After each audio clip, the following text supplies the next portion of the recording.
geral, quem te segue, né, que é um volume muito.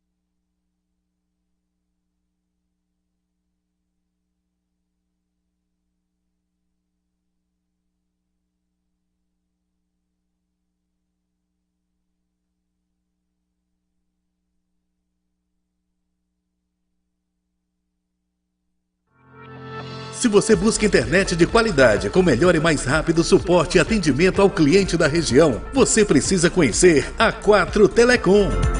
Atendemos as cidades de Caucaia e São Gonçalo do Amarante, com tecnologia 100% fibra óptica. Temos uma equipe treinada e equipada para melhor lhe atender, prezando sempre pela agilidade no suporte e atendimento ao cliente. A 4 Telecom, com você o tempo todo.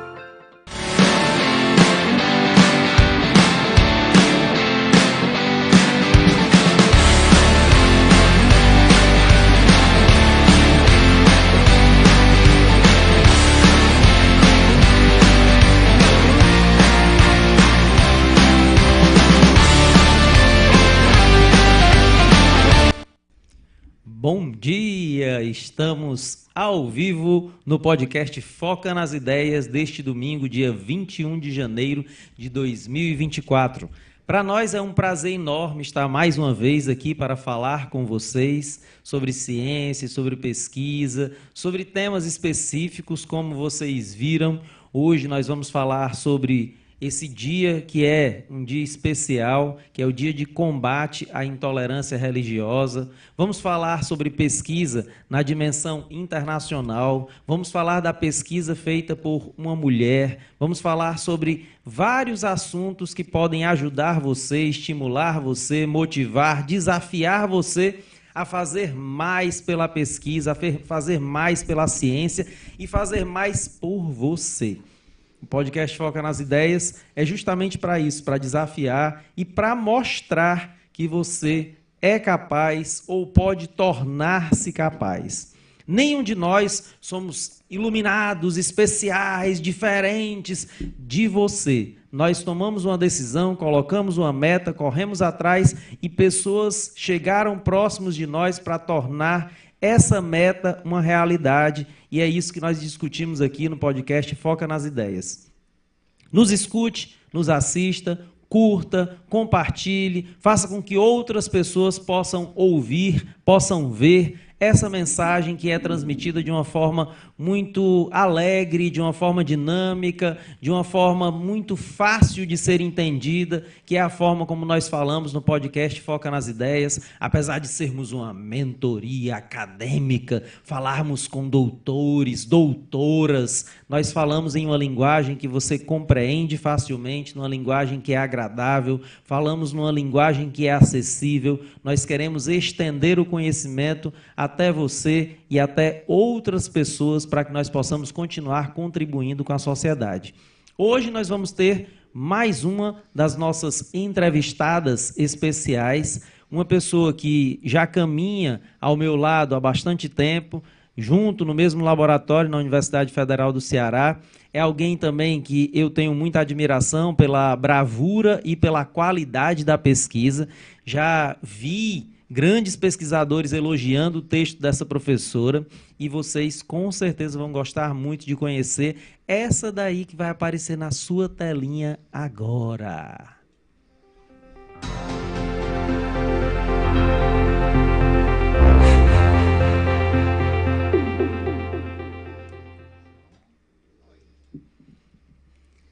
Olá, professora Jaxilane Honório. Olá, bom Primeiro dia. desafio é o nome da Jaxilane, né? O nosso diretor ali, quando recebeu, né, achou diferente o nome da professora Jaxilane, mas ela ensina já no começo, nas primeiras relações, como é que se escreve o nome dela. Jaxilane, vocês vão ver aí na tela depois o nome dela. E eu gostaria muito de agradecer por você ter aceitado esse convite de estar conosco nesse domingo de manhã, podendo estar em casa descansando, repousando, no friozinho do ar-condicionado que você falou do seu quarto. Você está aqui conosco para essa conversa caliente sobre ciência, sobre pesquisa. Eu te agradeço muito e é um prazer enorme poder vê-la novamente. A gente fica tanto tempo sem se ver, né? Professora Jaxilane, vamos falar aí para esse pessoal quem é Jaxilane Honório. Bom dia, né? Primeiro agradecer o convite, né? De estar aqui, outros colegas, né? De laboratório já passaram por aqui também nessa conversa junto com você. Então, eu fico agradecida pelo convite, né? O nome é difícil, mas a gente simplifica com Jaque, que já dá certo. É verdade, já, verdade. Né? Qualquer um Tá sabe, vendo? qualquer um Professor consegue, é assim. já facilita, né? Didática. Didática, já que já resolve, né? Ou como o nosso professor Christian Denis gosta, Lane, né? Lane, já verdade. facilita. E no Instagram é Lane Honório, né? No Lembrei Instagram agora, é Lane. verdade. Então aí já a forma que chamar já está correta. Eu sou professora de geografia, né? Atuo no ensino básico. Mas também tenho uma caminhada aí no mundo acadêmico, né? Um processo de graduação, pós-graduação, mestrado e finalizei o doutorado, né? Ano passado. Depois de, né, muito tempo tentando ali, penando para finalizar, mas finalizei o doutorado em agosto do ano passado, né? Então agora eu já posso dizer também que eu sou doutora, né? Verdade. Doutora Jaxilane Honório, doutora Jaque, doutora Lane. Todos eles estão corretos, né? Então é uma caminhada aí de quase 10 anos, né? Que se finaliza, mas que também não se finaliza, né? Se abre para outras possibilidades. Verdade, é verdade. É interessante você falar sobre isso, porque normalmente a gente pensa que quem está fazendo mestrado, quem está fazendo doutorado, tá de boa, não tinha outra coisa para fazer da vida. E eu vou fazer aqui um mestrado para ocupar meu tempo. Vou fazer aqui um doutorado, que eu estou sem fazer nada, estou dedicado só a isso. É assim, professora Lane? É assim? Essa caminhada de 10 anos foi moleza, foi tranquilo? Eu escuto, né, na mentoria muitas vezes, né? Não, eu não vou fazer mestrado agora não, que eu não tenho tempo. Não, eu não vou fazer doutorado agora não, que eu cansei muito no mestrado. Não, eu não vou fazer por isso. Sempre tem um motivo que vai procrastinando isso. E aí eu fico sempre naquela, será que quem está fazendo é porque não tinha nada para fazer ou porque estava sobrando tempo e arranjou esse desafio para poder fazer? Foi assim com você? É assim com você? A gestão do tempo é uma coisa que a gente quase que vai brigando com ele, né? Porque, de fato, o tempo ideal, ele nunca vai existir, né? Inclusive, se você tivesse em todas as outras obrigações e estivesse dedicando só à pós-graduação, ainda assim você vai ter um desafio ali de gestão de tempo, né? E ainda mais enquanto pesquisadora que também está em sala de aula, né? Que vai fazer ali o diálogo diretamente entre tá nesse processo de formação com a pós-graduação, que não é fácil, né, por uma série de motivos, mas que também se divide ali em outros desdobramentos de estar em sala de aula, de, né, ter uma rotina escolar, que não é fácil, né, que a gente, enquanto professor da educação básica, sabe que existe uma série de desafios. Então, o tempo ideal, ele nunca vai existir, né? Eu, de certa forma, saí emendando, digamos assim, né, depois da graduação, emendei graduação, mestrado, doutorado, intercalando com a sala de aula, mas em nenhum momento foi fácil, né? Em nenhum momento é fácil porque, de fato, existem prazos que a gente precisa cumprir, obviamente, em qualquer lugar vai ter, e a gente sempre vai ter que lidar com isso e lidar com outras dimensões, porque para além da, né, a gente fala de conciliar trabalho e conciliar pós-graduação, a gente também tem uma vida pessoal que, às vezes, também demanda um tempo, demanda um olhar, um cuidado, né? Verdade. Principalmente no contexto que a gente teve de pandemia nos últimos anos, que também demandou ainda mais um cuidado, né? Uhum. Então, não vai ter o tempo ideal para você fazer a pós-graduação, né? O discurso que você escuta também é que eu escuto muito dos colegas de que, eu vou esperar passar o probatório, eu vou esperar pegar outras turmas mais leves, eu vou esperar um afastamento. E aí você vai chegar lá e vai encontrar os mesmos desafios, porque, de fato, não é algo fácil e não tem um mundo ideal para se fazer. Uhum. O mestrado eu passei, por exemplo, com dedicação exclusiva, só com a bolsa ali do CNPq, né? E podendo só estudar. E aí o só estudar é entre muitas aspas, né? Uhum. Porque justamente esse só estudar não é só estudar. Uhum. É justamente ter todo um esforço de trabalho de campo, de outras atividades que ainda assim fizeram com que fosse difícil conseguir concluir esse processo, né? É verdade. Enquanto você falava, eu fico pensando que como você é solteira, não tem casa para cuidar, não tem marido, não tem nada para fazer, fica mais fácil para você. É assim também? Não, não é. Né? Eu não tenho filhos, né? Mas nesse processo de... Mas tem pet, tem um pet? Não, Não tem pet? plantas, tem plantas. Tem planta. É, tem mãe de planta. Eu planta. chamar algum filhozinho aí treinando. Eu tenho um companheiro, né? Eu tenho um esposo. E aí eu conheci ele ali no início, quando, né, eu estava entrando no mestrado, né? Então, ele me acompanha desde desse processo.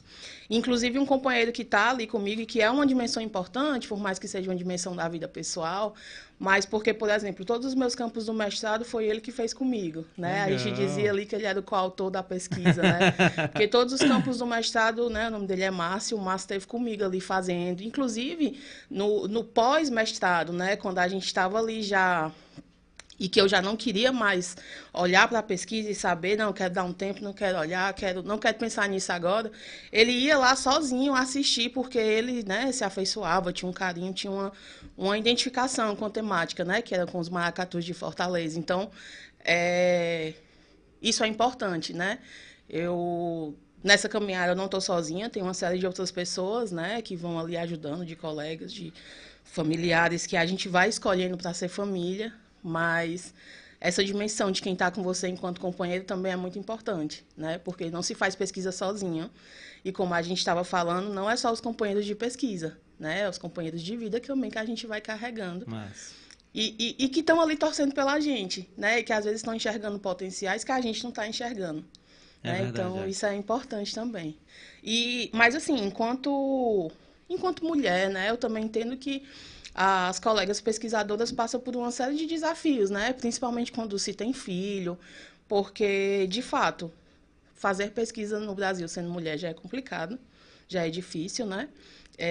E quando você é mãe, quando você, né, tem essa dimensão do cuidado, que foi até tema de redação, né, do Enem, é muito mais difícil, é muito mais complicado, não há uma assistência, né? E aí as mulheres têm que se desdobrar nesse cuidado. Então, os desafios enquanto pesquisadora para as mães também são mais difíceis, mas é importante que não se invalide isso, porque a gente sabe que tem uma série de pesquisadoras que estão aí trabalhando, fazendo trabalhos fantásticos, né? E que, de certa forma, muitas vezes, inclusive, não são dadas tantas oportunidades assim. Justamente porque vem a condição de mãe como, às vezes, um empecilho, alguma coisa, né? Verdade. A gente acha que isso é uma coisa meio retrógrada, mas ainda acontece. Infelizmente, né? Ainda acontece. E, recentemente, saiu uma portaria, se eu não me engano, da CAPES, falando que a mulher que engravida ou tem filhos durante o desenvolvimento da pesquisa pode prorrogar o período da escrita da pesquisa. Então, isso já é uma forma também de estimular, né? De poder fazer com que mais mulheres se sintam seguras em participar e talvez até combater um pouco do que eu chamaria de preconceito. Sim. Porque eu acredito que muitas vezes as seleções são um pouco preconceituosas em relação à mulher nesse sentido. Sim. Infelizmente, quando a gente está preparando algumas mulheres para a entrevista, principalmente quando são mulheres mais jovens, que não têm filhos, com um perfil como o seu, eu sempre digo, se perguntarem para você sobre planos de filhos, você diz, não planejo ter filhos agora, meu marido também não quer, nós não pretendemos, só depois que terminar, justamente para tentar evitar um possível mau julgamento por parte de alguém, que é absurdo, né? Você pensar assim, mas infelizmente eu tenho que instruir as mentoradas nesse sentido. Eu espero que a gente possa superar, porque vocês estão realmente dominando a pós-graduação, vocês mulheres, estatisticamente, né? Não é mais nenhum mistério ou segredo que vocês mulheres estão dominando a pós-graduação, ainda bem, porque vocês trabalham muito, muito, muito bem. Como eu falei no início, o texto da Jaxilane foi muito elogiado. Se eu não me engano, você me corrige se eu estiver errado, você foi indicado, inclusive, para participar de competição em relação à qualidade da dissertação. Se eu não me engano, aconteceu isso. Eu não me lembro do professor, mas eu acho que foi o professor lá de Pernambuco, aquele que trabalha com música, o... É da Dozano. UFRN, Do do Rio Dozano, Grande né? do Norte, Ele isso. sugeriu isso. Então, daí você percebe a qualidade, o zelo, o empenho com que não somente a Jaxilane, mas muitas mulheres fazem a sua pesquisa, e parabenizo você em homenagem a todas as mulheres que têm feito pesquisa, e pretendo sempre estar estimulando as mulheres. Sempre falo aqui, Jaque, que a maioria das mentoradas da Ideias Acadêmicas são mulheres. Maioria das aprovações, mulheres. Maioria das pessoas que procuram dizendo que estão interessadas, mulheres. Vocês estão lá na frente, anos-luz na frente de nós homens. E que bom, né? Eu fico feliz com isso, e isso que você está falando da indicação foi do mestrado, né? Que é a indicação que geralmente se tem ali do ano de todas as universidades do Brasil, né? Então,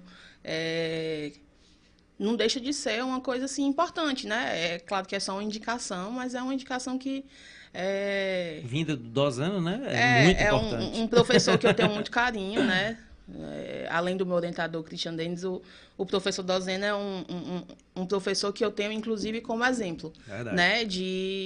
Inclusive, no sentido de como fazer colocações, como ajudar, como colaborar, porque, de fato, todas as recomendações que eu sempre recebi dele sempre foram muito acolhedoras, no sentido de realmente tentar elevar o nível da pesquisa, de tentar colaborar e não de colocar ali um empecilho, uma vaidade, ou uma crítica. Na verdade, foi sempre no intuito de colaborar mesmo, e de uma forma muito gentil, muito, né? Verdade. Então, eu gosto muito dele, né? Nesse sentido, porque ele tem uma ética de trabalho, uma ética profissional, que eu acho que é o que a gente deve buscar, né? De São tentar modelos. Ajudar, exatamente. Já tem uns bons dias aqui, a Nataline dando um tchauzinho. Oi, Nath. A minha cunhada, fiel, e todos os domingos está aqui comigo, Solange Gabriel. Bom dia, minha querida. E a Leile, também dando bom dia para a Jaque. Leile Souza, com Y. São minhas companheiras de trabalho aí. Legal. Uma da história, outra da filosofia, né? Nossa. São duas mulheres também incríveis que trabalham comigo, né? Que também são inspiração nesse sentido, né? Enquanto professoras, enquanto mulheres, enquanto mães, que também aí estão em sala de aula. Massa. E enquanto a gente conversava, eu estava pensando aqui em a gente abrir um pouquinho para o pessoal o que foi que você pesquisou em si, e um pouquinho sobre como foi essa metodologia, como foram esses campos, como foi o levantamento, para a gente poder servir como um parâmetro, ou pelo menos como uma noção do que é esse mundo da pesquisa em nível de mestrado, em nível de doutorado, para o pessoal entender um pouquinho até a diferença de uma pesquisa de mestrado, doutorado, e depois a gente avança um pouquinho para essa questão, para essa dimensão da internacionalização da sua pesquisa. Tá. No mestrado, eu estava desenvolvendo ali uma pesquisa que já tinha a ver com o que a gente vinha fazendo na graduação, né, junto ao laboratório, junto ao professor Christian, e a outros companheiros de laboratório também que pesquisavam, né, na época, esse trabalho, até o próprio Rodrigo, né, que era outro bolsista do professor Christian. Então, nessa época, a gente estava ali acompanhando o Carnaval de Fortaleza, Maracatu, né, essa coisa toda. Na esquina lá de casa. E a gente foi, né, eu levei isso para o mestrado, né. Então, eu costumo dizer que no mestrado, a gente está muito ali mais pressionado de não ter a dimensão de como é fazer uma dissertação, né? Do tempo. Então, você é mais pressionado, é mais corrido, você tem aquela de, será que eu sei fazer? Então, eu fiz muito campo no mestrado. Inclusive, eu comecei os campos antes mesmo assim, de ter, de fato, uma definição do que seria dos caminhos.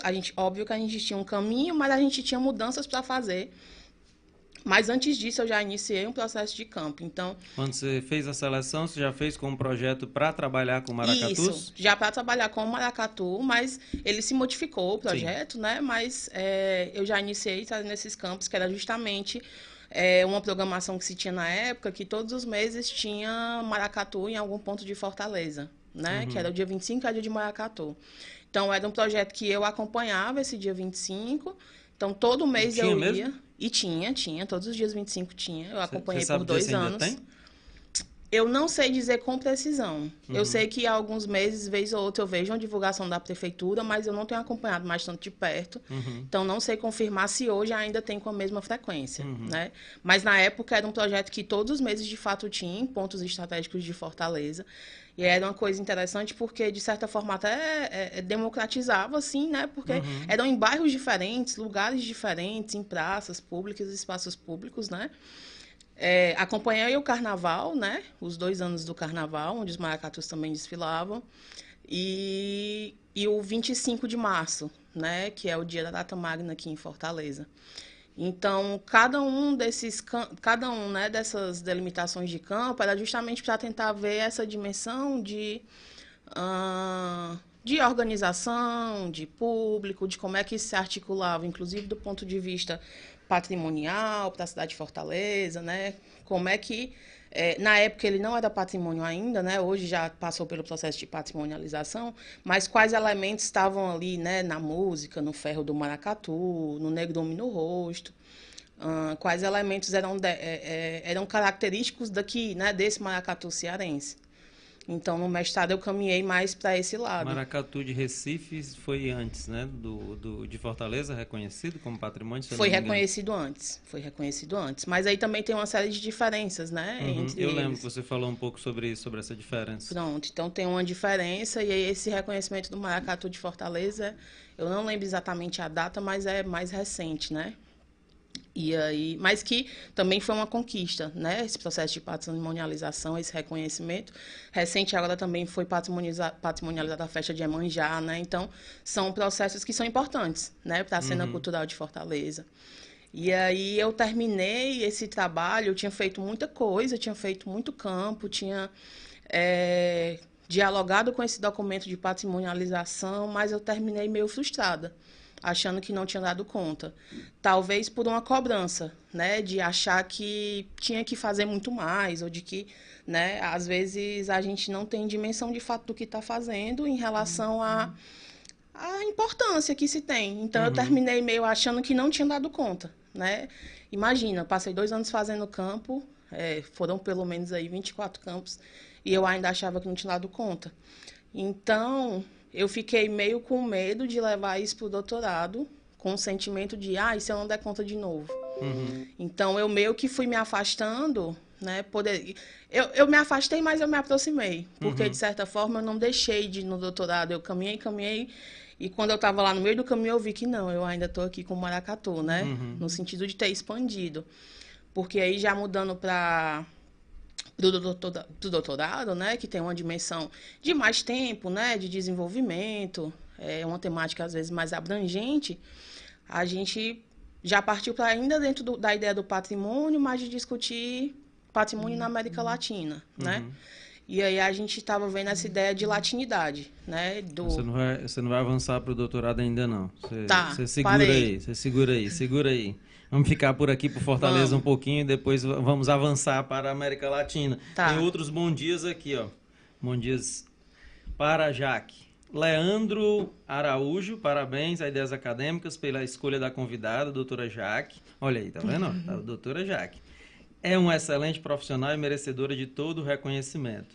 Nossa querida amiga Lídia Marques, bom dia. Jaque, maravilhosa, sou fã. Vivi Oliveira, bom dia, Jaque, sempre maravilhosa. Josiel Lima, parabéns, Jaque, excelente profissional e ser humano, incrível de conhecer. A Bia Oliveira, bom dia, Jaque, grande pesquisadora e ser humano, maravilhosa. A Lídia, de novo, a dicção da mulher impecável. Tá vendo aí? É verdade, Lídia. Valécia Santos de Paulo, bom dia, acompanhando aqui essa diva da geografia. E a Lídia, já falei com a Jaque, está convidada, né, para vir aqui também, para a gente conversar. Sim. Temos assuntos preciosos para conversarmos, Lídia. E agora falando um pouquinho sobre essa questão do maracatu aqui de Fortaleza, porque enquanto você falava, já que nós vamos falar também sobre essa questão da intolerância religiosa, queria que tu falasse um pouquinho sobre essa questão da dimensão da negritude dentro do maracatu, essa ideia, porque quando tu falou, eu também pesquisei a data da Carta Magna, e eu pensei que deve ter alguma ligação com essa questão da escravidão, negritude, valorização da pessoa negra. E a outra questão é a dimensão religiosa, que sempre está ali permeando o senso comum em relação ao maracatu e às escolas de samba em Fortaleza. Queria que tu falasse um pouquinho sobre essa dimensão religiosa. E, antes de passar a palavra para você, só para mim não esquecer, quando eu estava fazendo a pesquisa do doutorado, que eu falei sobre patrimônio religioso evangélico, eu lembro que, não sei se era uma lei, eu acho que era uma lei, criaram que antes de começar as escolas de samba, de ter o maracatu ali na Domingos Olímpio no Carnaval, teria um tempo que estaria dedicado às igrejas evangélicas para que elas pudessem fazer algum tipo de manifestação também, como uma forma de laicidade, inclusão, da diversidade religiosa. Estranho, mas é verdade. Está lá na tese. Isso aí eu não vi, né, em relação a esse movimento, né, de ocupação, de laicidade em relação a movimentos evangélicos. Mas, de fato, o que se tem é quase talvez uma disputa pelo espaço público ali na Domingos Olímpio, né, que é consagrado como o espaço do Carnaval de Fortaleza e dos maracatus, principalmente, né? E aí, claro, enquanto uma festa que também é periférica, que é feita por pessoas negras, que tem ali nas suas origens uma série de elementos, né, dessa cultura. Aqui em Fortaleza se ligou ali à data magna, porque é justamente a data da abolição, né, aqui no Ceará, mas também essa associação vai também do próprio maracatu, no sentido deles terem ali uma tentativa de, muitas vezes, homenagearem nas suas loas, né, que é como se fosse o enredo de cada ano desse maracatu, de tentar fazer ali uma homenagem ou quase uma reverência a figuras importantes, né, do movimento negro no Ceará ou numa dimensão maior do Brasil. E aí o próprio Dragão do Mar, né, que tem protagonismo nessa ideia da abolição, nesse movimento da abolição. Então, vem também, né, essa ligação da ideia desse maracatu valorizar também essa cultura negra e tentar trazer uma visibilidade, né, para pessoas que foram importantes ali. E que aqui também se liga muito com o movimento indígena, né? Eu acho isso interessante porque muitas vezes é feita uma reverência também a essa cultura indígena, que são, segundo em algumas entrevistas que eu lembro que eu fiz, que eles diziam que são os donos da terra, né? Então, a gente tem que reverenciar os donos da terra. Então, muitas vezes, por exemplo, algumas lojas tinham homenagens ali a mãe pequena, né, que era a cacique. Então, a gente vê que existe esse movimento. Em relação à questão religiosa, aí vai existir diferentes narrativas, digamos assim. Porque vão ter maracatus que, de fato, vão estar ligados a, né, terreiros de candomblé, né? Então, vão ter alguns que vão estar ali diretamente relacionados. Vão ter outros maracatus que derivaram de movimentos na escola, né, de atividades escolares que eram feitas, de associações e que foram se fortalecendo e surgiu o grupo. Então, o seu nascimento não vai estar ligado necessariamente à questão da religião. Claro que perpassa a questão religiosa, né, porque tem essa dimensão dentro dos grupos, mas eu vou ter pontos de origem diferentes, né, que não obrigatoriamente vão estar ligados a um terreiro de candomblé, especificamente. Então, a gente tem que ver as especificações dos grupos, né? Cada um vai ter a sua derivação. Porém, a dimensão religiosa sempre vai estar ali, porque, inclusive, tem, né, dentro da composição de alas, tem as alas dos orixás, né? Dos cordões, no caso, né? Que vão estar ali os orixás, como figuras religiosas importantes, né? Então, vão ter sempre ali, ou homenageando algum deles, reverenciando alguns dos orixás, né? Enfim. Então, acaba que por muito tempo, justamente por fazer essa reverência a essas figuras religiosas, foi marginalizado, né? Porque a gente tem uma questão de justamente quase demonizar, né, religiões que vêm ali de matrizes africanas, né? Então, eu lembro que, por exemplo, né, minha mãe, meus avós, né, eles tinham esse costume de sempre ir para Domingos Olímpio assistir os maracatus, né? Então, quase uma tradição mesmo de quem vive ali a cultura de Fortaleza. Então, eles tinham a tradição de ir lá assistir o desfile e tal, né? E aí, à medida que a minha mãe foi ficando mais velha e que, né, começou a frequentar determinadas religiões, ela parou. Porque ela justamente viu, não, porque não é certo. Tá, mas quando eu era mais jovem, iam lá assistir. Minhas irmãs, em algum momento, desfilaram em Maracatu. Foi. E Interessante. em nenhum momento foi visto como um problema. Mas a partir do momento que ela, né, se ligou a uma religião, a uma doutrina específica, ela começou a ver que em algum momento ela gostou, em algum momento ela ia lá, acompanhava, levava a gente, mas depois se afastou que não, talvez, pode ser que seja errado. Ou seja, e eu entendo que é uma questão de imaginário mesmo dessa própria intolerância, né? Que o dia que a gente está hoje, do dia 21 de janeiro, de ter um certo receio, né? Inclusive, em algumas entrevistas, outros maracatus diziam isso, né? Que, olha, a gente tem pessoas aqui de todas as religiões, né? A gente não quer fazer um afastamento, né? Pelo contrário, a gente quer agregar, a gente quer receber pessoas. Então, mas é um problema, não deixa de ser demonizado, né? Eu estava lembrando, né? Até quando eu estava vindo hoje para cá da exposição do Jean, né? Que estava tendo no Dragão do Mate, que ainda está aberto, né? Que se não me engano, é o Baia de Iracura, né? Que é uma exposição ali que tem ali uma reverência aos orixás, né? Que vai mostrar ali algumas festas e tudo, né? Derivadas dessa questão da religião de matriz africana, e aí gerou um burburinho enorme, assim, né? Que, tipo, como assim, né? Pintou lá a parede, se não me engano, uma vereadora, foi uma deputada, foi lá e fez uma requisição para tirar, porque não pode e tal. Então, existe essa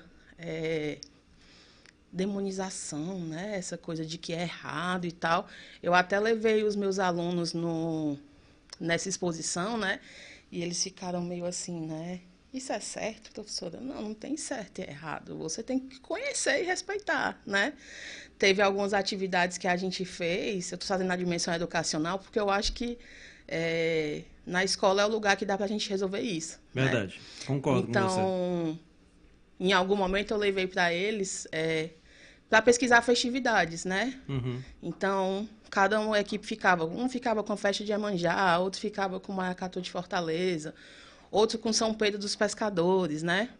Então, enquanto a gente via que tinha alunos que ficavam no estranhamento, mas também respeitavam, tinha outros que iam lá e diziam, conheço aqui a festa de Iemanjá, conheço aqui o Maracatu, né? E faziam desenhos e tal. Então, você vê que existe, inclusive, um silenciamento, né? Por um medo de uma repressão ou de uma discriminação ou algo do tipo. É interessante que quando você fala sobre essa questão da demonização, dessa marginalização, eu vejo um entrelaçamento da discriminação. Porque, pelo relato, né, e pelo que nós vemos em relação a não somente o maracatu, mas a questão da negritude de forma geral, se tem uma ideia muito entrelaçada de preconceito. Por exemplo, quem faz o maracatu? Geralmente, você mesmo falou, são populações da periferia, sim, de bairros mais pobres. Comunidades. E aí, isso já é uma questão de classicismo. Então, sim, se é feito por pessoas da periferia, por comunidades, então isso aí não é algo que eu vou valorizar. Eu chego ali na Domingos Olímpio, vejo os carros, vejo as alegorias, vejo a decoração, dentro de uma simplicidade, dentro de uma fragilidade, dentro de limitações que estão diretamente ligadas a recursos. Sim. Você não vai encontrar na Domingos Olímpio aquela espetacularização que se vê no Rio de Janeiro, que se vê em São Paulo. Por quê? Investimento financeiro.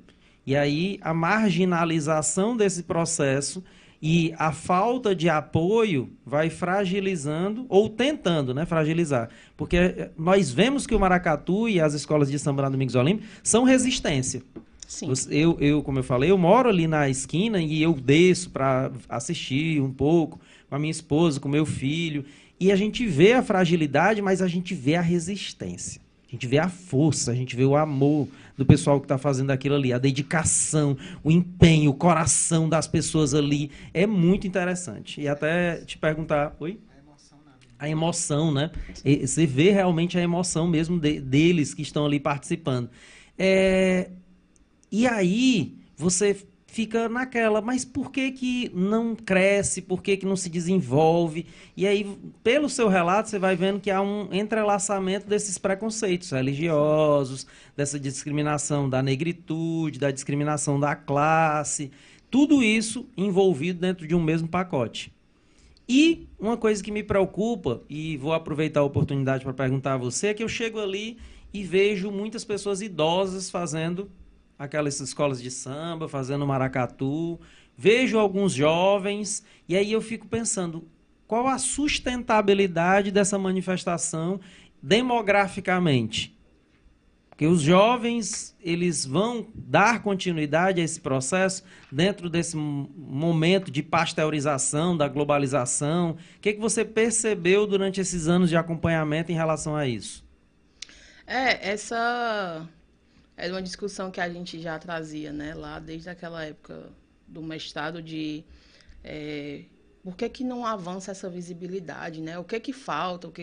E aí, dentro desses questionamentos, é claro que tem uma série de ações ali que são feitas, mas que não sei, parece que existe ainda alguns entraves, né? Uhum.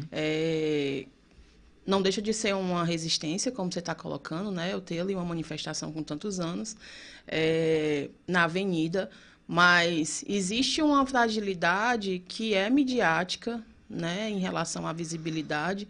Existe um discurso que muitas vezes foi fortalecido, como, né, e o professor Christian Denis, estudando carnaval, já falava isso, né, de uma capital associada a uma ideia de descanso, de não ter festa. Então, por muito tempo, era também uma tentativa de invisibilizar essa festa, que, como você falou, são feitas por comunidades, por pessoas mais velhas, por pessoas pretas, né. Então, e aí perpassa a questão da religião também, então existe uma invisibilidade. Então, é um enfraquecimento de diferentes dimensões. De uma dimensão patrimonial, né? De uma dimensão religiosa, no sentido, né, de ter essas questões de intolerância. E aí, algumas coisas que são interessantes, né? Pelo menos que foi mais recentemente eu não tenho acompanhado tão de perto, mas eram as ações educativas que muitos desses grupos tinham e propunham, né? E aí, ações educativas em que sentido? Em oficinas, né? Com tambor, com as alfaias, de percussão, justamente para quem que estava chegando ali aprendesse, né? Oficinas, por exemplo... Onde é isso? Nos maracatus, né? Os próprios maracatus eles grupos. fazem. Isso. Uhum. Né? Os próprios grupos promovem. De apresentações, por exemplo, em escolas, que isso faz com que, de certa forma, também tenha ali uma visibilização, né, do grupo. Uhum. De ações na própria comunidade que o maracatu está inserido, né, com a população, né, ali local. Então, isso vai fazendo com que outras pessoas, ao longo do tempo, eles comecem a aderir, né, ao grupo e comecem a se chegar. A gente sabe que existe uma dimensão muito familiar, né, de pessoas que vão ali, minha mãe era, e o filho vai, o neto vai, e começa a se ligar ao grupo. Então, também tem a questão da tradição. Mas as ações educativas, a meu ver, também trazem muitas pessoas para o movimento, né? Uhum. E garantem que ainda tenha pessoas participando. E aí eu acho que isso não vai acabar. O que eu acho que isso tem que fortalecer é uma dimensão, inclusive, da educação patrimonial, né? De você conhecer a manifestação, de você entender a importância que ela tem, né? Porque nesses movimentos que a gente faz, né, em sala de aula, a gente vê que muitas vezes os meninos eles não conhecem as manifestações que tem no seu próprio bairro. É verdade. Que tem na cidade. Os pontos turísticos da cidade, por exemplo, os equipamentos culturais que eles podem utilizar. Então, isso fragiliza, né? Porque, justamente, se eu tenho o combo da falta de recursos, da falta de visibilidade e da falta de educação patrimonial, então, eu enfraqueço, né? Enfraqueço a manifestação nesse sentido. É verdade. E esse assunto, eu creio que ele é inesgotável, né? Até pela complexidade com que você traz essas informações, mas em virtude do tempo a gente vai avançar um pouquinho, mas aí já deixamos em aberto, né, essa possibilidade de aprofundamento através da leitura e do diálogo com a professora Jaxilane. Quem tiver interesse em saber um pouco mais, pode ver o trabalho da professora Jaxilane no próprio repositório da Universidade Federal e também entrar em contato com a professora Jaxilane, @LaneHonório no Instagram, e também pesquisar um pouco mais sobre esses temas, sobre esses assuntos. Só destacar uma coisa para quem está aqui na dimensão acadêmica, que eu sempre peço para os mentorados acompanharem, é que você percebe o cuidado da Lane em relação às categorias e conceitos. Eu percebi isso quando você falou de ala, e aí você parece que lembrou que a ala está referente às escolas de samba, sim. E aí falou de cordões, não é isso? E eu achei muito interessante essa sua sensibilidade e destacar isso. Isso é ciência, isso é pesquisa. Respeitar conceitos, respeitar a dimensão das categorias de análise, todo esse zelo que você vê na própria retórica da Elaine, que a Lídia elogiou, também tem que estar no texto. Então, quando você escreve, tenha cuidado com os conceitos, tenha cuidado com as categorias, principalmente quem escreve sobre temas, assuntos, conceitos que estão envolvidos nessa complexidade e dimensão do preconceito, da discriminação, do racismo. Todos esses conceitos são importantes e valem a pena ser valorizados. Inclusive na própria fala, né? Porque a gente tem que entender que a gente não é o detentor da manifestação, né? A gente tem ali as pessoas que fazem a manifestação, que estão diretamente ligadas a ela, que constroem, né, essa manifestação. E aí, justamente, a gente tem que sempre deixar claro que existe uma pluralidade. Não tem como a gente fechar, né, concepções, desde o ponto de vista de origem, desde o ponto de vista de religiosidade, de ações, porque eles têm uma diversidade, cada um deles, inclusive rítmica, né? Cada um deles vai ter ali, por mais que todos eles usem uma sonoridade, né, que a gente chama de dolente, alguns são mais acelerados, outros não, ou seja, eles têm as suas particularidades, então não tem como a gente generalizar e, de fato, a gente tem que ter um cuidado, né? Tanto na escrita como também na fala, né? Porque eu acho que é importante isso. Até porque são grupos que muitas vezes não têm espaço para ter voz nesse sentido, né? De falar sobre as suas manifestações, de visibilizar, né, o que eles fazem, o que eles acreditam e etc. O nosso diretor lembrou uma coisa interessante que eu tinha lembrado e depois me passou desapercebido. Na sua pesquisa, você percebeu alguma coisa em relação aos moradores do entorno, de onde ocorre ali na Domingos Olímpio o Maracatu, o Carnaval? Eu não me... Como é que eu posso dizer? Eu não me debrucei nessa parte. Tem outros trabalhos, né? Inclusive de outras mulheres, né? Eu não vou lembrar o nome agora, mas depois eu posso até indicar aí para a gente deixar nos links, de pessoas que trabalharam com isso, né? Com a dimensão dos moradores, do entorno, né? De como eles viam a manifestação. Eu acabei não me debruçando sobre isso porque estava muito mais ligada a uma questão das políticas públicas ali, ligada aos grupos, né? E a própria paisagem patrimonial construída pelos grupos. Então, essa foi uma dos aspectos que eu não dei conta, né? Que eu não consegui contemplar na pesquisa. E isso é importantíssimo destacar. Precisamos delimitar o que nós vamos pesquisar, né? Não dá para pesquisar tudo. Como a Jaxilane fez muitos campos, ela viu um universo gigantesco. E aí, está baseado no seu projeto de pesquisa, está focado nos seus objetivos, nas perguntas da problemática, no seu referencial teórico, é extremamente importante nesse momento. Porque, como a Jaxilane falou, a ideia é de frustração, o sentimento é de frustração, porque a gente não consegue dar conta de tudo. Por isso que você vê, às vezes, resultados de pesquisas que estão há 20 anos sendo feitas. 20 anos fazendo a pesquisa, 50 anos fazendo a pesquisa, dava para pesquisar isso aí por décadas. Sim. Né? Dava para ter um laboratório dedicado a pesquisar isso. Mas, infelizmente, nós não temos perna, tempo e investimento para isso, infelizmente, destacando novamente, mas a delimitação é importante para que cada pesquisador saiba o que vai levantar, o que vai discutir, quais resultados vai alcançar, para chegar às suas considerações finais daquele trabalho em específico. O Acelino, né, nosso diretor, comentando, e eu como morador da região também, eu vejo que as pessoas gostam daquela animação, daquele movimento ali na Domingos Olímpio. Tem pessoas que se sentem incomodadas porque a avenida fica fechada. Tem, com certeza, diferentes opiniões. Mas o valor, para principalmente os moradores mais antigos, é um valor cultural para a cidade.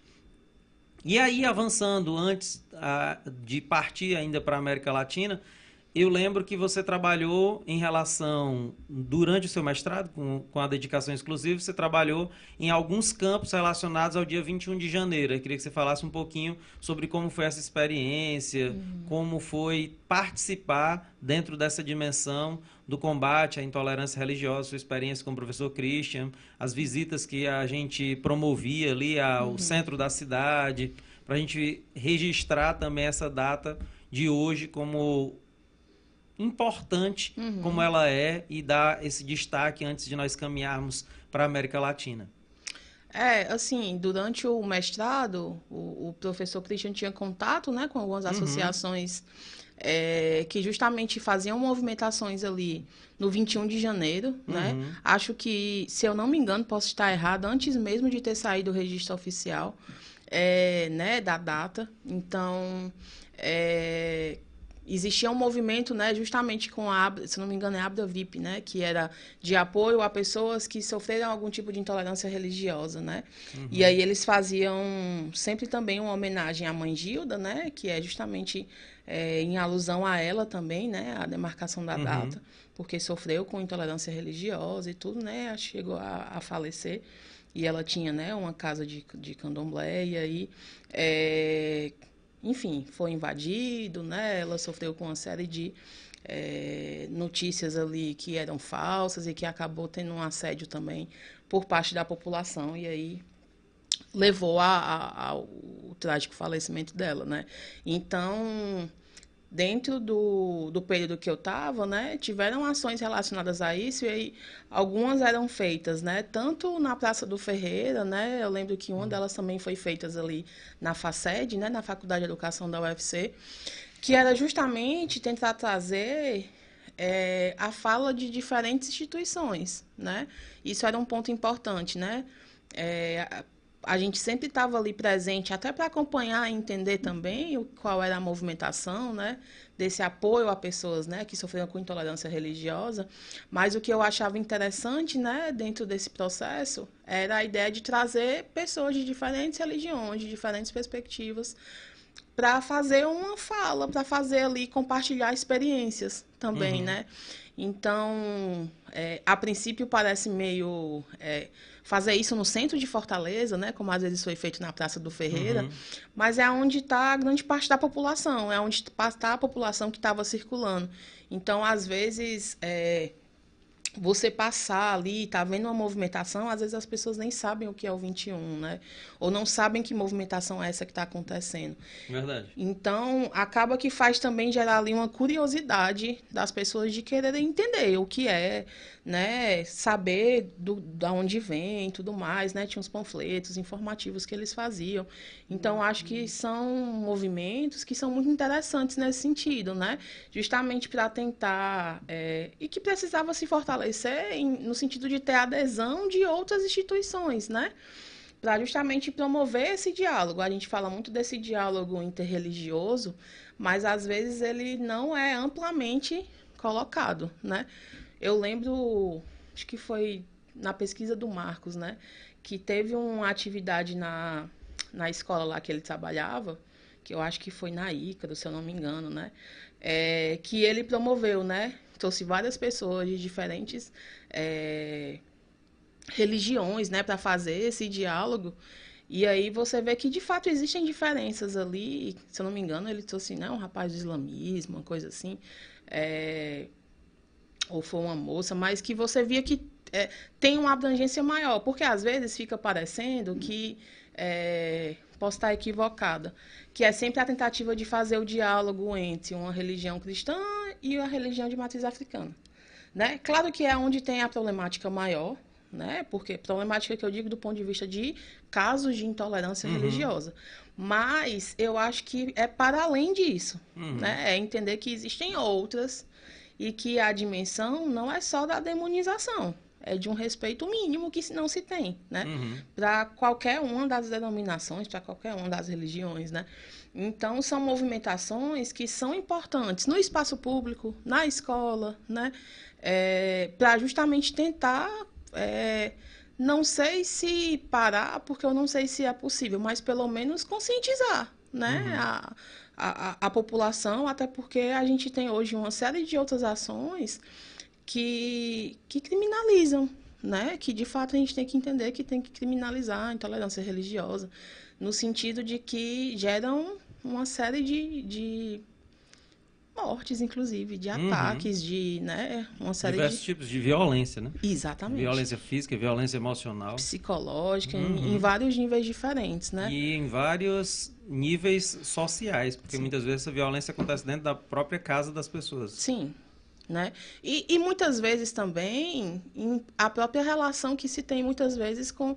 Você estava falando disso antes, de classe também, né? Porque se você está numa comunidade periférica, se você está, né, numa comunidade negra, há uma criminalização direta das religiões de matriz africana especificamente, né? Mas se você está em outros espaços, né, com pessoas que estão ali em outra classe social, né, em outro âmbito, não há essa criminalização direta. Então, o que mudou? O que tem de diferente, né?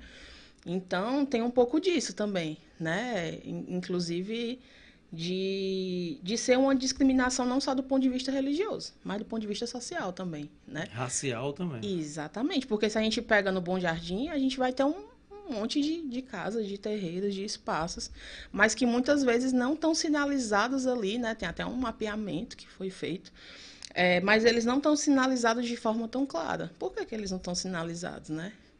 Não é porque eles estão tentando se esconder, é porque, de fato, existe uma série de ataques, de criminalização, de coisas do tipo. Às vezes, denúncias, né?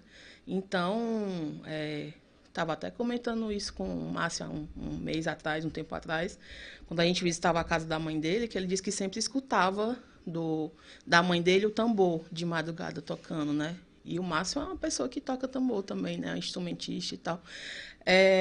Mas que muitas vezes você vê associado isso a uma coisa ruim, a uma coisa, né? Tão de madrugada, fazendo... E na periferia isso vai ser comum, né? E não é uma... A gente vai ter outros momentos também, por exemplo, se a gente for pegar de outras religiões, que vão estar tendo ali... E é interessante quando você falava que é comum nós vermos manifestações religiosas de matriz europeia, cristã, asiática, nas ruas. Sim. Só que se você pega uma manifestação religiosa de matriz africana na rua, Sim. raríssimo disso acontecer e tem sempre a ideia de que tem que ser às escondidas, às sombras, nas madrugadas. É tanto que a própria data de Iemanjá fica ali mais marginalizado possível, mais afastado possível, mais isolado. As pessoas não querem ir para aquela região naquela época. É realmente algo que se destaca em meio a essa intolerância religiosa. Sim. E o que é mais interessante é que isso passa ano, passa tempo e continua se reproduzindo. Nós continuamos passando isso para os nossos filhos, passando isso para as nossas crianças. E, como você falou, eu creio que a educação, que é nosso meio de se comunicar com a sociedade, seja o caminho mais próximo para a gente poder diminuir ou, pelo menos, combater essa intolerância. Eu lembro de um dos dias 25 que eu fui acompanhar, que foi ali na Bezerra de Menezes, né? E aí era na praça. Só que a praça estava em frente à igreja, assim, né? É uma igreja católica, eu não vou lembrar. Ou era Nossa Senhora das Dores? Eu acho que é a das Dores, Sim. né? Era em frente da igreja. A igreja estava tendo alguma festividade lá, né? Ligada às demarcações, né? De festas das datas dos santos, e na frente estava rolando o maracatu, né? E aí eu lembro que esse maracatu, não vou lembrar agora qual foi o nome, eu lembro que esse maracatu levou a ala inteira deles de baiana. Então, ficou lá uma roda gigantesca, né? De todas elas paramentadas. Muito bonito, inclusive, né? E um estranhamento gigante em relação às duas manifestações que estavam acontecendo no mesmo espaço. Né, no espaço ali, né, de uma roda que estava sendo feita, né, na praça, com o maracatu, com os tambores, né, com as pessoas paramentadas, enquanto do outro lado estava tendo uma manifestação ali, e as manifestações em nenhum momento elas, né, se ligaram. Pelo contrário, todo mundo que saía da igreja ali, que via, olhava assim e saía, né. Então você vê que não conversa, não dialoga. A própria, né, você sabe muito mais do que eu, a própria festa de Iemanjá com a caminhada com Maria nunca se comunicou nesse sentido, de ter nenhuma aproximação, sendo que as duas, não sei se eu estou equivocada, estão ali ligadas. Uma simbiose. Exatamente, estão ligadas a um sincretismo religioso, né, a padroeira de Fortaleza. Então, mas de forma nenhuma nunca se cruzaram. Então você vai vendo ali que isso vai acontecendo e se multiplicando em diferentes espaços, em diferentes dimensões, né? É verdade. E aí, já que você não se contentou em ficar aqui por Fortaleza estudando maracatu e ampliou essas dimensões para América Latina, para latinidade. E aí eu queria que você falasse um pouco em relação a como foi essa pesquisa de doutorado que você fez, o que você abordou nessa pesquisa, as dimensões dessa pesquisa de doutorado que você atingiu aí essa dimensão internacional. No doutorado, a gente foi, ainda seguindo essa ideia de patrimonialização, a gente partiu para a ideia de pensar essa latinidade no Brasil, né? Como o Brasil muitas vezes tem uma dificuldade de se ver enquanto latino-americano, né? Diferente de outros países que estão ali no entorno. E aí a gente fazia questionamentos do tipo, é a língua, é a colonização, é o processo de colonização, o tamanho, né? É a dimensão continental, o que é que faz com que haja uma dificuldade para que isso não seja atingido. E a gente foi nessa de procurar e de, né, questionar até mesmo equipamentos culturais dentro do Brasil que traziam essa dimensão da latinidade, que foi como a gente chegou lá em São Paulo, no Memorial da América Latina, né? Que é, né, um equipamento que foi construído justamente nessa ideia de fortalecimento. Darcy Ribeiro, que é um dos idealizadores, vai dizer isso, né? Na ideia de fortalecer a integração latino-americana do Brasil com esses outros países. E a gente foi entender que é uma latinidade que está cristalizada em estereótipos, né, do que é latino, do que é nacionalidade, do que é signo dessa latinidade nacional, né? É claro que se a gente for, do ponto de vista simbólico aqui, procurar aproximações, a gente vai encontrar várias. Mas do ponto de vista oficial, existia uma cristalização, digamos assim, né? Eu não entendi muito bem o que é essa cristalização. Essa cristalização é ligada, por exemplo, se eu for pegar do ponto de vista da musicalidade, por exemplo. Então, eu vou ligar só o que é música tradicional brasileira. Eu vou pegar essa MPB e vou pegar... Ela é só do Brasil, ela é cristalizada, é isso? Não, é no sentido de que os ideais nacionais. Então, se eu pegar, por exemplo, né, eu não tenho, como é que se diz, muita alçada para entrar muito nisso, mas se eu for pegar, por exemplo, do ponto de vista nacional, todos os que vão se destacar os que vêm do Sudeste. Um ou outro é que vai conseguir romper a barreira, né? Então, eu tenho ali os que rompem a barreira, e aí por isso que eu estava falando do tropicalismo, como, né, o Caetano, como o Gil, que consegue romper a barreira, mas também depois que eles rompem, outros ficam tentando ali romper e também não conseguem. Então, é essa cristalização no sentido de quase que ter uma delimitação do que é essa latinidade. Pronto, esse modelo aqui, ele é o ideal. E aí, qualquer rompimento. Uma padronização. Isso. Qualquer rompimento que for vir depois daquilo, ou vão dizer que é uma tentativa de imitar, ou vão dizer que não é suficiente. E isso vai se reproduzir em outras coisas, né? Por exemplo, lá no próprio memorial tem uma série de festas, né? Mas são ligadas sempre a, por exemplo, movimentos de independência dos países, né? Da Bolívia, do Chile, da Argentina e tal. Tudo bem, mas e aí as festas brasileiras? E aí vamos pensar como a gente se propôs, né, a pensar na tese. E o Ileaie, e as manifestações. E do ponto de vista, né, artístico, musical, e o movimento Massa Feira, né, que é um movimento aqui de Fortaleza. Então, a gente foi procurar dimensões na musicalidade, né, com Massa Feira Livre, nas manifestações culturais, que foi com o Ileaie, né, e no movimento armorial, como o movimento plástico, né, artista plástico.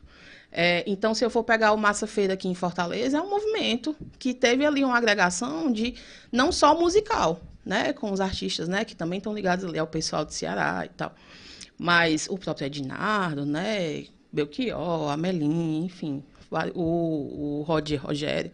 Então, eu tenho esse pessoal fazendo, né, nem é um termo que é legal, mas de pessoal do Ceará, né? Mas são um conjunto de artistas que estão ali trabalhando e não trabalhando só da perspectiva da música, da arte, do próprio maracatu, que também já estava envolvido, mas que não consegue ter esse destaque. E que, se eu for pegar do ponto de vista de produção, é uma produção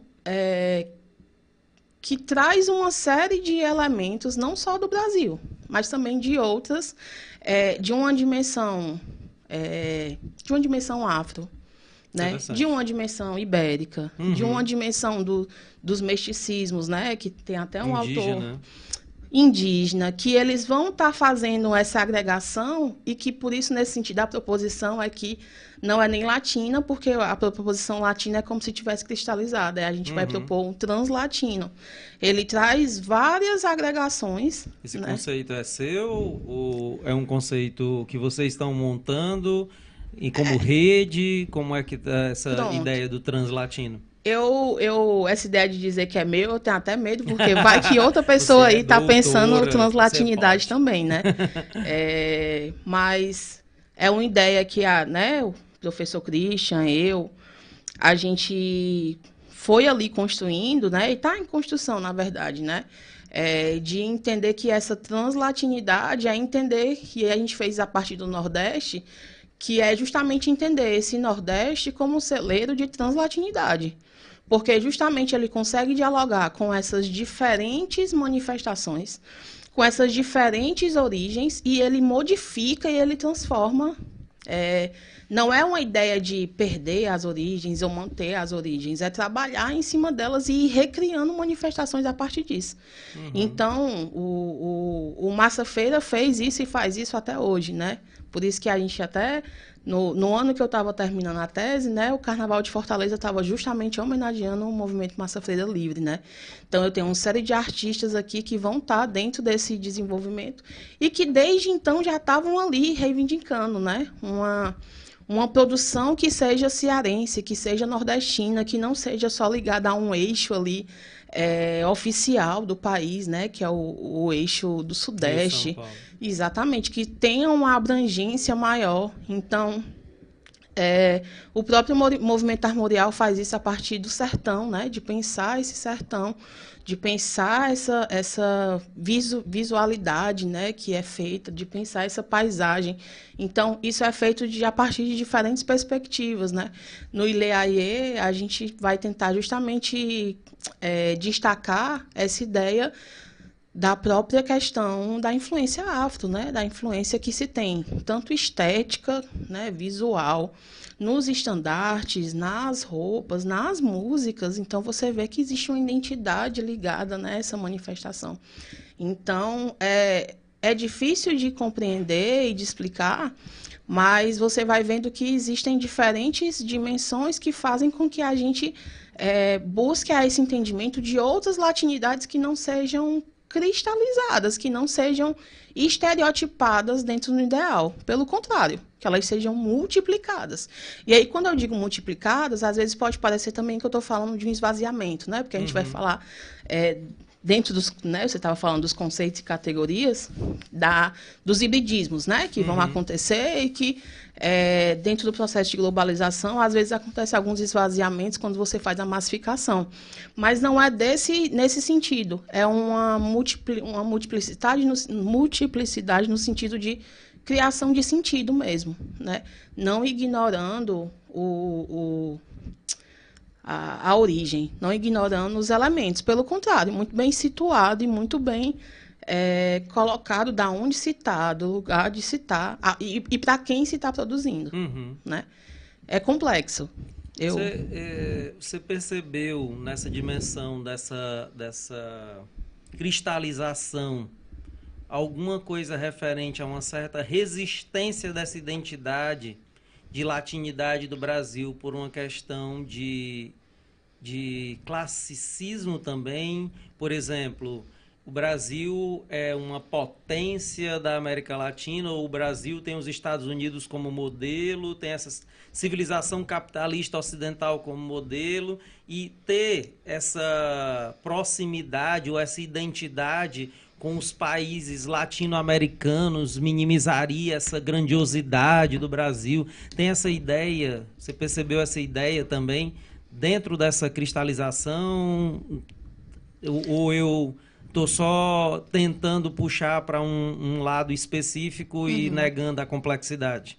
Não, tem uma dimensão da influência europeia, de fato, né? De inclusive, demarcar o que é esse diferente, de demarcar o que é o nacional, né? De realmente tentar fazer uma unificação ali do país que tem uma dimensão continental, né? Então, óbvio que vai ser difícil, porque eu vou ter que considerar muitas singularidades, né? E aí, nesse processo de unificação, é importante que você defina um elemento para unir esse país. Então, de fato, vai ter muita influência do processo de referência europeu, digamos assim, né? Tanto o processo de colonização, política, econômica, etc. E aí, nesse sentido, eu não sei se seria tanto essa ideia de você se colocar para a América Latina numa tentativa de fazer uma diferenciação por uma questão de inferioridade. Porque eu acho que se a gente for pegar do ponto de vista de periférico, o Brasil vai ser periférico tanto quanto esses outros países, né? Em relação a... Mas o Brasil se nega. Mas o Brasil se nega. O Brasil nega a sua negritude, o Brasil nega a sua origem indígena, tenta se distanciar ao máximo dessa identidade negra, dessa identidade indígena, um preconceito que está incrustado na gente ali a década de 60, 70, em que a gente está lutando contra ele. E eu não sei, claro, se isso também acontece nos outros países da América Latina ou se eles têm uma valoração maior do pensamento negro, do pensamento indígena. Sim. Porque também, aqui no Brasil especificamente, a gente vai ter o problema posso estar falando besteira aqui, mas da própria mito da democracia racial, né? Exatamente. De tentar construir... É nisso que eu estava tentando me tentar basear. Construir uma nacionalidade que não é uma nacionalidade só ligada à manifestação cultural, mas é também ligada a um padrão, né? Então, se eu vou eleger as manifestações periféricas, digamos assim, como a manifestação... para ser, por exemplo, patrimonializada ou para ser reverenciada, eu vou, de certa forma, estar indiretamente também dizendo que ela tem um valor, que ela tem uma importância. Só que o movimento de dizer que todo mundo é igual é tentar gerar uma tentativa de todo mundo é igual no sentido do mito da democracia racial. Sim. É tentar fazer com que haja, na verdade, uma diluição disso. né, desse pensamento racial, de negar essas origens. Então, é claro que nesse processo eu vou tentar estereotipar por cima, né? Porque eu não vou querer dar visibilidade a essas manifestações, né? Apesar de todas as políticas culturais que se tem hoje, né? Não, aí eu estou falando não só de maracatu, não só da musicalidade nordestina, mas de todas as outras, parece que é sempre dentro de um... A gente vem falando isso desde o mestrado. Parece que é sempre dentro de uma cota, né?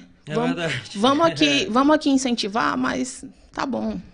Só para incluir, só para dizer que tem. Vamos incluir, né? E parece que é uma tentativa... Não deixa você expandir. É verdade. Não deixa expandir, não deixa ir além. E aí, quando expande, o pessoal parou, né? começa a achar problema nisso. Não, verdade. mas é uma cópia. Não, mas...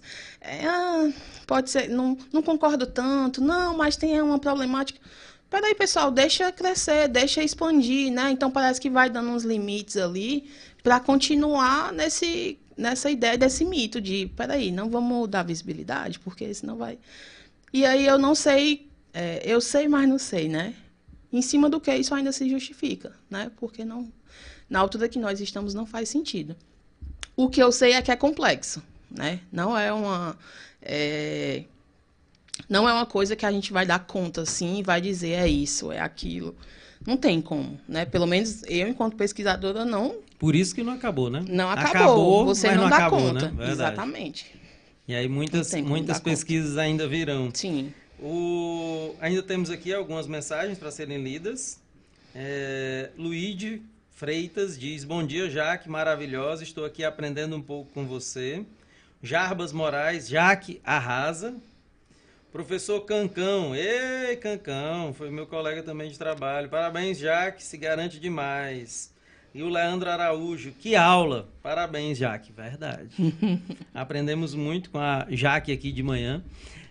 Com certeza tem muito a nos ensinar a mais. Vou aqui dar os encaminhamentos para a finalização da nossa conversa, mas terminando justamente com isso, não dá para terminar aqui, né? Tem muita coisa para conversar sobre esse assunto. E nem sou eu que vou terminar, né? Tem um monte de gente aí que vai pesquisar e que vai dar conta ou não vai dar conta, e é isso. E os desafios estão aí. E é por isso que os espaços na academia permanecerão, continuarão abertos para novas pesquisas, porque são pessoas como a Jaque que desbravam temas, levantam discussões, fazem perguntas que ficam sem respostas, esperando que outras pessoas possam vir, somar, para tentar responder essas perguntas, criar novas perguntas, criar novos conceitos, usar metodologias que nós utilizamos, que testamos de outras pessoas, se dava certo no nosso trabalho, e aí fomos adaptando isso no decorrer da pesquisa, e nós vamos sempre desafiando, e isso é a beleza, e é por isso que a gente está aqui, né, Jaque? É sim. Falando sobre isso. Jaque, muitíssimo obrigado. Receba aí das mãos do nosso diretor o presente da Ideias Acadêmicas, nossa lembrancinha do Foca nas Ideias, que você passou por aqui, para refrescar aí as suas ideias com a nossa caneca do Foca nas Ideias. Gostei. É legal, né? Essa nossa caneca aí, bem tradicional, nordestina, você que valoriza a nossa cultura e estuda sobre ela. Dizer para você que nós estamos com as portas abertas, que seus colegas, que você conhecer, que você possa estimular a fazer pesquisa, venha para Ideias Acadêmicas. Se você quiser também, como pesquisadora, trabalhar conosco na Ideias Acadêmicas, orientando pesquisas, você está convidada, você é de casa, você é da família Ideias Acadêmicas, você é da família do professor Rafael, do professor Marcos, que está aqui conosco, e com certeza da Ivna também, que já passou por aqui. Sim. E todo mundo, a Gerlaine vai vir aqui, a Lídia, se Deus quiser, vai vir aqui também, e todo mundo, as portas estão abertas para a gente conversar e a gente continuar construindo caminhos para nossos colegas da educação básica fazerem mestrado, fazerem doutorado, e nós melhorarmos a educação no nosso estado. É esse o nosso principal objetivo, é essa a nossa motivação. E eu te agradeço demais, Jaque, por dedicar esse tempo para nós. Eu só queria agradecer, né, o convite, a conversa, né? Espero que tenha aí, né, ajudado, né, a esclarecer essas ideias aí, ou pelo menos ter dado caminho. E agradecer aí também quem se dedicou a acompanhar, a assistir, né? Eu até falei, pessoal, assista não, pessoal, vá dormir, vai fazer qualquer outra coisa. Para de curtir, pessoal. E eles insistiram aí, estão aí presentes, então eu queria agradecer também por estarem todos acompanhando. Eu fiz quase uma antipropaganda, né? Mas estão todos aí, eu né? acho que não a me escutaram. antipropaganda deu certo. Deu certo, Vou né? começar a fazer essa daí. Quando eu fizer stories próximo, não assista. O podcast Foca nas Ideias. Psicologia reversa, é verdade. E foi o que eu mais disse. Pessoal, vão dormir. Peraí, não assista não, que eu vou ficar nervosa. Mas estão tudo aí. Então, muito obrigada. Agradeço demais. Pessoal, nós vamos agora para o nosso encerramento do programa Foca nas Ideias. É sempre um prazer enorme fazer esse programa, porque é um bate-papo tão legal, a gente aprende tanta coisa, a gente escuta os desafios que cada um superou. A Jaque, inclusive, fez aniversário essa semana, não foi, Jaque? Parabéns, que Deus te dê muitos anos de vida. A Jaque é uma história de superação.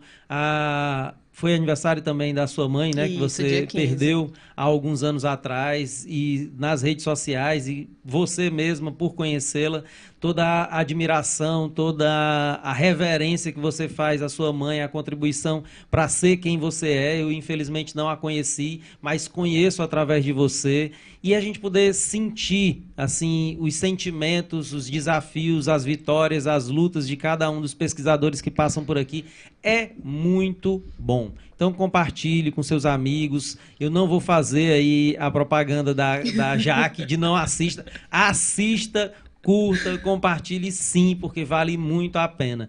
É porque muitas vezes a gente acha que a nossa contribuição é pequena, só que essa contribuição que nós fazemos de superação, às vezes é maior do que a contribuição técnica que nós temos. Entretanto, a Jaque, como eu falei desde o começo, tem uma contribuição técnica gigantesca para nós, para contribuir com você. Eu recomendo demais que você leia os trabalhos dela, que você esteja com ela. Quem está na equipe trabalhando com a Jaque, tem até um grupo que vocês formaram, né? Relacionado à educação. Eu vi até que postou nossos stories. O Intensifique? Intensifique, né? É do nosso colega Cancão aí. Pronto, do Cancão. Estou com ele nessa empreitada agora. Pronto. Eu não sei nem o que é, mas a Jaque Tano, o Cancão eu conheço também de muitos anos. Por favor, siga a rede social do Intensifique, trabalhe com eles, estude com eles. Com certeza vai ser maravilhoso, porque se eles estão, com certeza é algo maravilhoso. Então, com certeza, essa é uma profissional que eu admiro e agradeço a você que nos ouviu nessa manhã. Um beijão no coração. Fiquem com o Foca nas Ideias todos os domingos às 8h30 da manhã. Obrigado, Jaque. Valeu. Tchau, tchau, pessoal.